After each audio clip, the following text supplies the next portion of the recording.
Então, gente, boa noite. Eu vou ficar aqui embaixo, porque eu estou assim meio traumatizada com Então, hoje o convite para a gente vai ser refletir sobre essa frase aí. Minha mente, minha vida. Quem concorda com ela? Levanta a mão.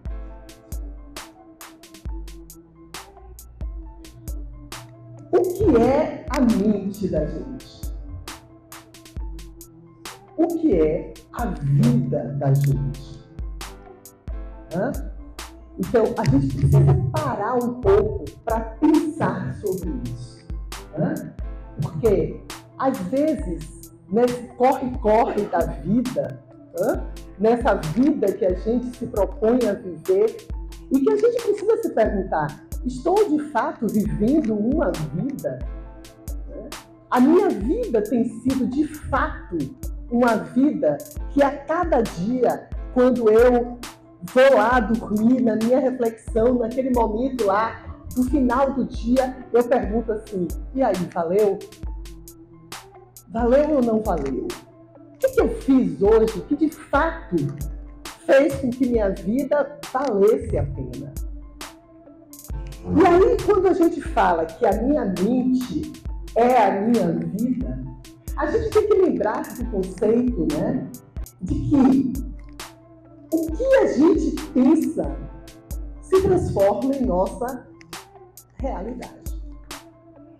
Se a gente parar para pensar o quanto que nós somos influenciáveis, hoje em dia nós estamos muito dispersos, porque existe muita dispersão, existe muita coisa para nos tirar do nosso eu, do nosso centro. E a maioria das pessoas, quando eu pergunto assim, quem é você? Não sabe responder. De fato, nunca parou para se olhar, porque foi contaminado por uma sementinha que colocaram e a gente acaba repercutindo essa semente. Vocês conhecem aquela história do cuco? Passarinho cuco. Vocês conhecem o cuco? Um passarinhozinho? Ele é meio grandinho, né? E vocês sabiam que ele é danadinho? Ele não faz os próprios ninhos dele. Sabe o que o cuco faz? Ele vai no ninho dos outros. Ele tira os ovos dos outros e coloca o dele. E aí o passarinho fica chocando lá o ovo do cuco, achando que é dele.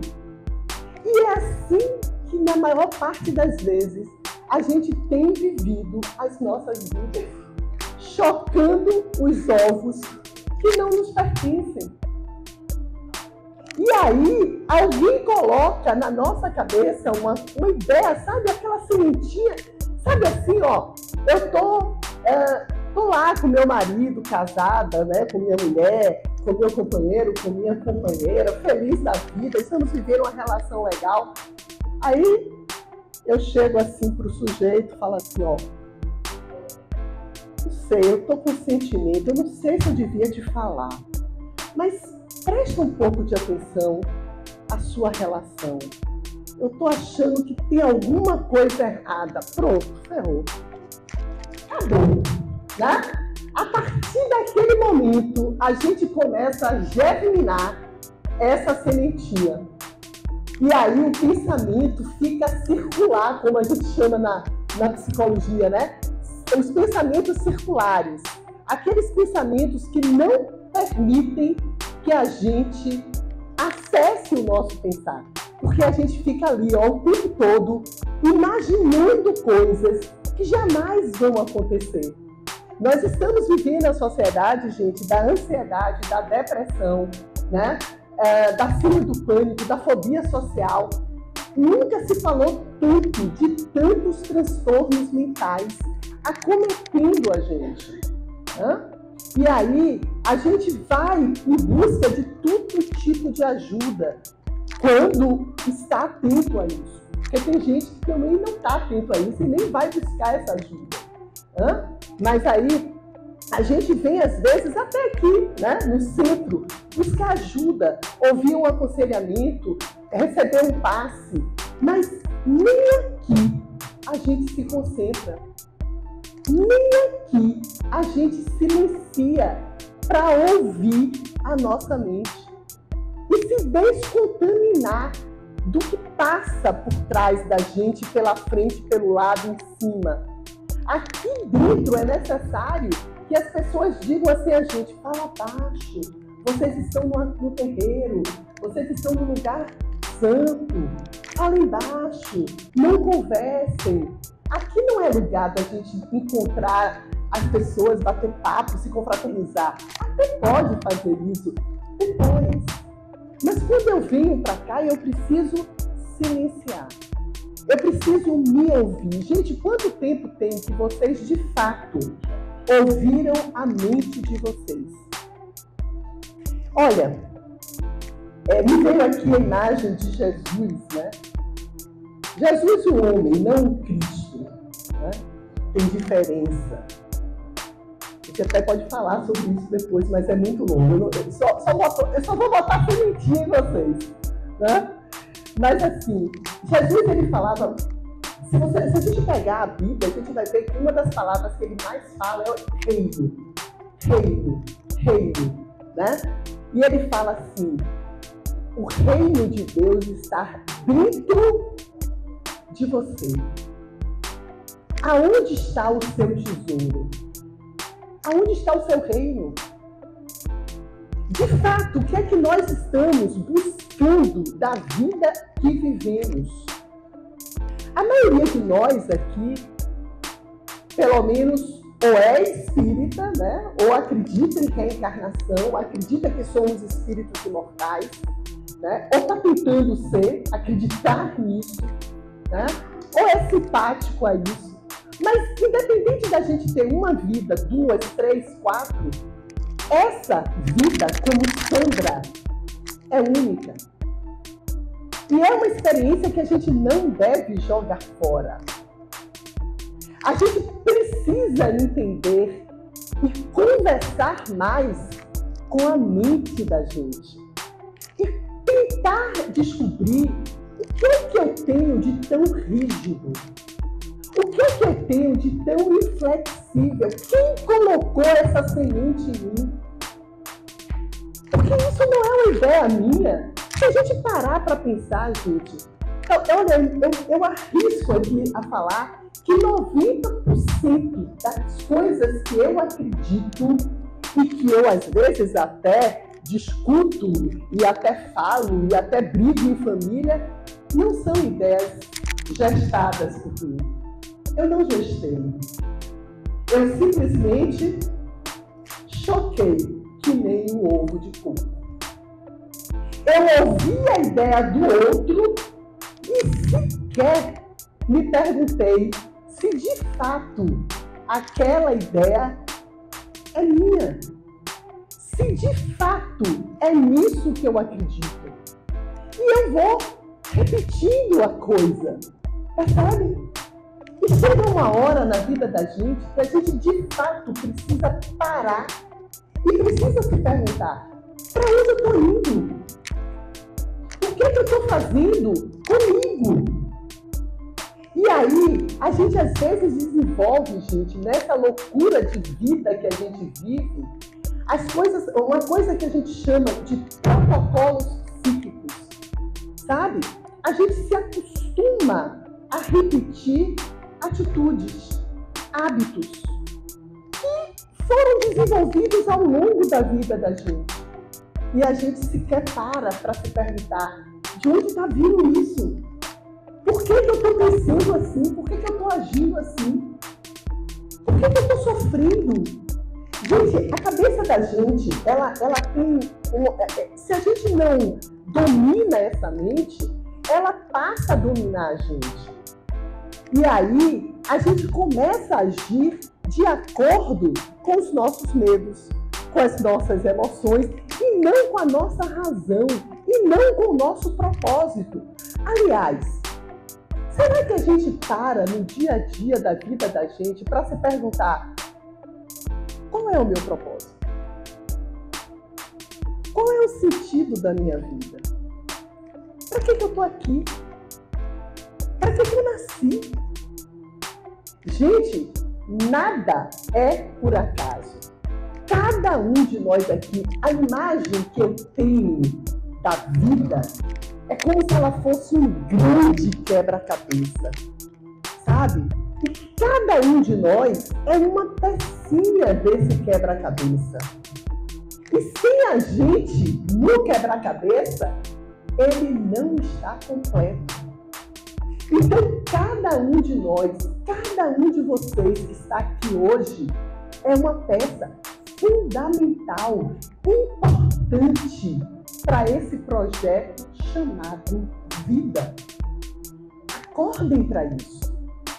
Acordem para se verem, para se sentirem, para se olharem, para de fato descobrirem o que eu gosto. Será que eu gosto primeiro de tudo de mim? Como é que está esse amor por mim? Às vezes eu encontro pessoas que me dizem assim: Sandra, eu não tenho tempo de nada, porque eu tenho que levar minha mãe ali, eu tenho que levar meu filho ali, eu tenho que levar meu cachorro ali, sabe? E às vezes, quando a gente se torna assim, tão solícito para o outro, é porque a gente está fugindo da gente. Porque, sabe aquela história assim? Às vezes a gente está conversando no grupo, né? E aí a gente fala assim: menina, eu tomei uma queda essa semana, né? Que Ave Maria, só agradecer. Ah, mas a minha foi muito pior. Você não tem noção. Olha, eu tomei uma queda, Sandra, que você não tem ideia. Não é assim? A gente sempre tem algo pior. Sabe por quê? Ou melhor, né? A depender do contexto. Porque a gente sempre quer estar no destaque. Porque colocaram na cabeça da gente, em algum momento, que a gente só tem valor se destacando. E aí, às vezes, quando eu não consigo me destacar positivamente, eu me destaco negativamente. Se eu não consigo ser o melhor, e aí que está o grande equívoco do pensar: vamos começar. Quem aqui está disposto, a partir de hoje, a pensar diferente? Levanta a mão. Percebem, gente? Acreditem nisso. Tenham força nisso. A partir de hoje, eu vou começar a pensar diferente. Eu vou ousar a pensar diferente. Eu vou ousar a entrar em contato com minha essência. Eu vou ousar em descobrir qual é o propósito de minha vida. Por que eu estou aqui? O que eu vim fazer? O que eu vim construir? A quem eu vim amar? E não esqueçam nunca que o primeiro amor tem que ser de quem? Nosso. Gente, olha, às vezes eu fico pensando assim, né? Quando eu fico lendo as coisas, né? De grandes pensadores, de grandes filósofos, eu fico vendo que as coisas se repetem, né? E parece que hoje em dia a gente fala a mesma coisa que há 3.000 anos já se falava. E alguns de nós ainda não conseguem entender o recado. Quem é católico aqui ou quem já foi católico aqui? Quem já leu a Bíblia aqui? Qual é o primeiro mandamento? Amar a Deus sobre todas as coisas. Não vou nem discutir com vocês agora aqui quem é Deus, né? Porque também é outro babado, né? Mas vamos lá. Mas qual é o segundo mandamento?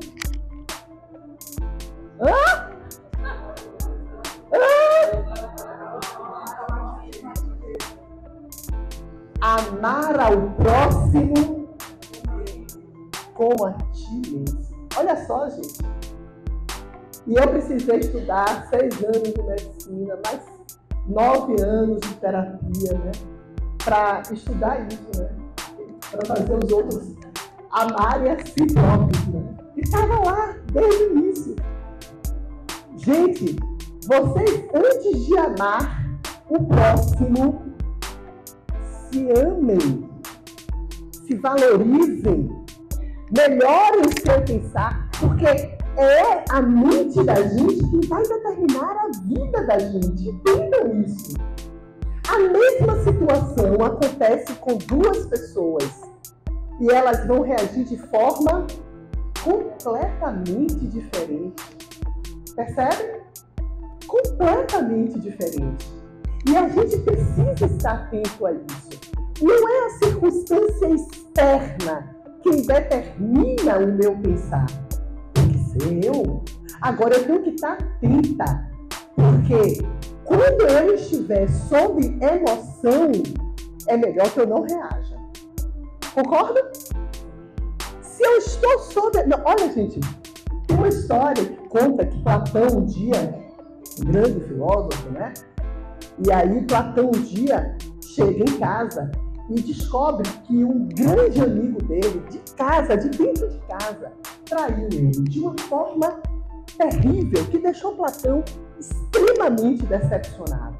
E a pessoa, quando ele chega em casa, ele encontra de frente com a pessoa. E aí o que é que ele faz? Sai de casa, vai buscar o sobrinho dele, olha para o sobrinho e diz assim, ó, vá lá você e resolva isso. Porque como eu estou, eu não quero agir. Percebem? Então a gente precisa entender que a mente é o campo das ideias. A gente precisa começar a refletir a partir de hoje. Que ideias eu estou tendo? Que são minhas. Que não são ovos de cuco, mas são meus. Quais são as ideias minhas que estão em contato com a minha natureza, com a minha essência, com o meu propósito de vida? Qual é esse propósito? Quem eu quero ser? O que eu quero fazer? De que forma eu quero melhorar a mim, para melhorar o outro, para melhorar o lugar que eu vivo? Essa tem que ser a grande chave da nossa vida. Ninguém consegue ter uma vida interessante isolado, sozinho, né? A gente precisa pensar no outro, percebe? E a gente precisa, acima de tudo, gente, ter a coragem de se curar, ter a coragem de se olhar, ter a coragem de chegar e dizer assim, cara, eu a partir de hoje vou aprender a me amar. Me amando, eu vou me perdoar.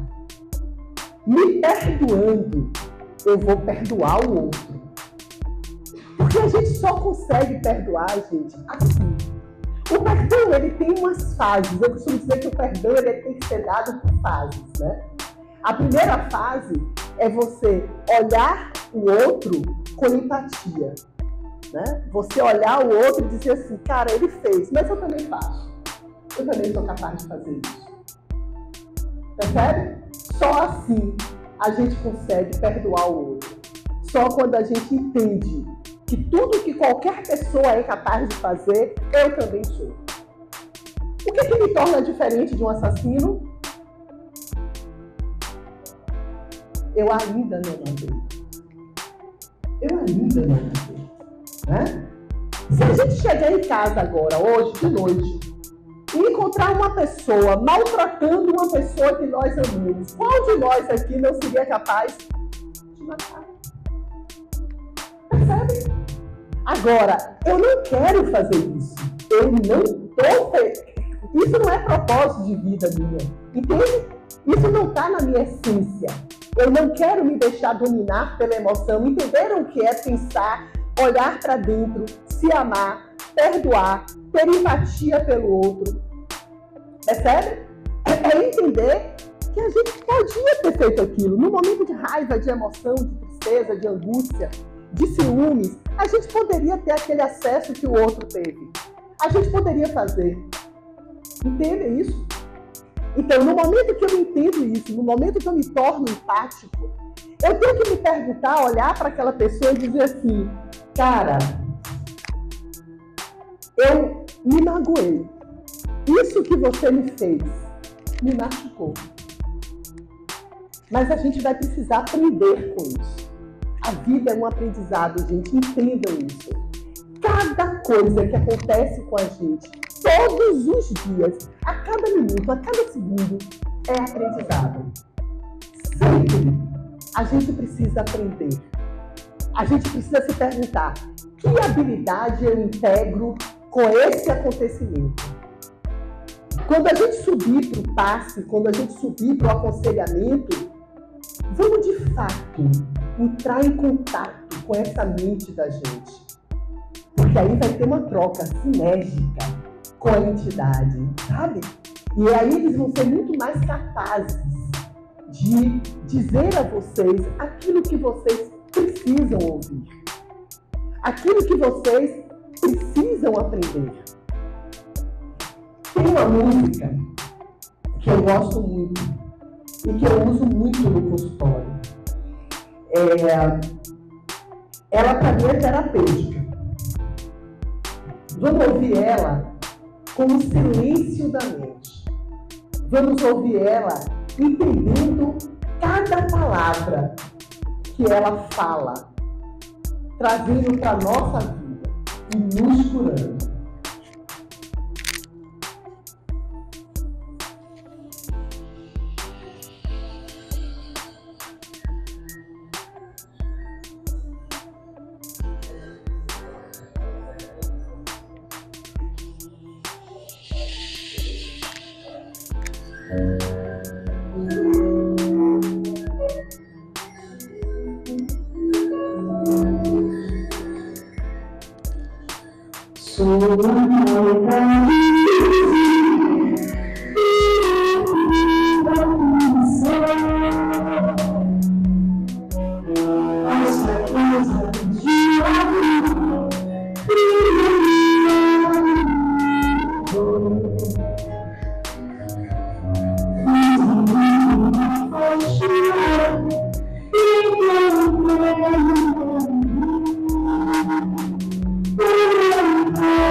Mas se ele não tiver coragem de aceitar,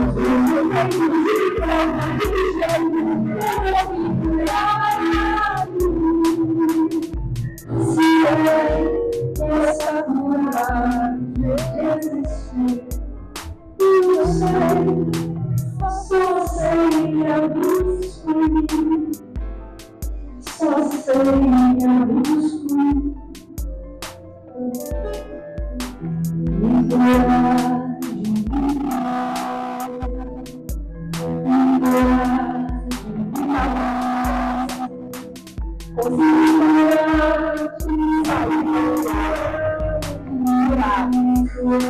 Curados de nós, curados toda a nossa hipocrisia, e que a partir de hoje a gente crie uma mente nossa, uma mente nova, uma mente boa, uma mente que quer ir para frente, que quer amar, que quer ser amado, que quer acreditar que é possível sim fazer a diferença.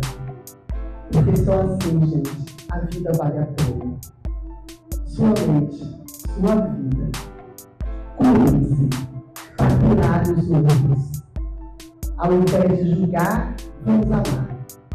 Primeiro a nós e depois aos outros. Certo? Fazemos o estrago, nos curar de nós.